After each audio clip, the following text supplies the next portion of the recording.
என்ன ஈஸ்வரி, ஆ, ஏன் வாசலையே பார்த்துட்டு இருக்க? அது என் ஃப்ரெண்டு டாக்டர் மல்லிகா வராளான்னு பாத்துக்கிட்டு இருக்கேன்.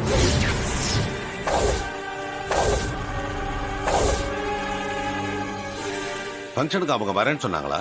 ஆமாங்க, வரேன்னு தான் சொல்லிருக்கா. ஏற்கனவே நிச்சயதார்த்தத்துக்கு அவ வந்தப்போ குழந்தை கையில அடிபட்டுருச்சு. பொண்ணு மாப்பிளைய பார்க்க முடியலையேன்னு வருத்தப்பட்டா.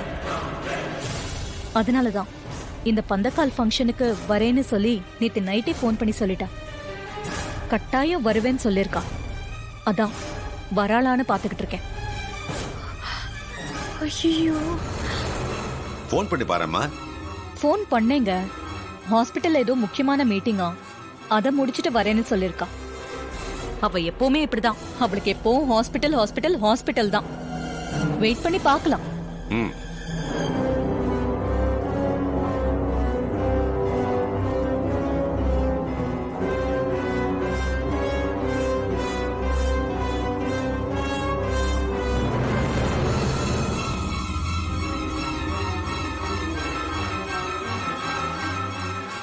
போச்சுடா, மறுபடியும் அந்த டாக்டரால பிரச்சனை வரும் போல இருக்கே.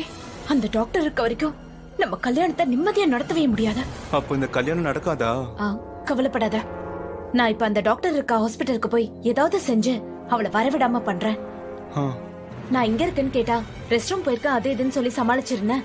நான் அதுக்குள்ள வந்துடுறேன். ஆ.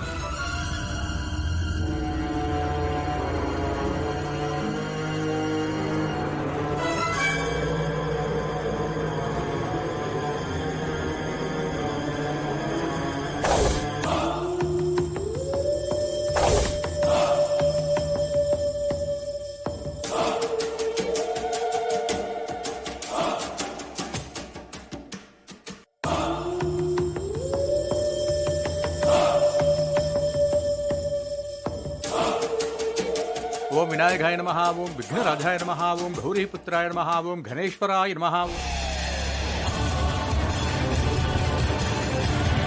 ஆட்டோ, எங்க மேடம் போனோம்?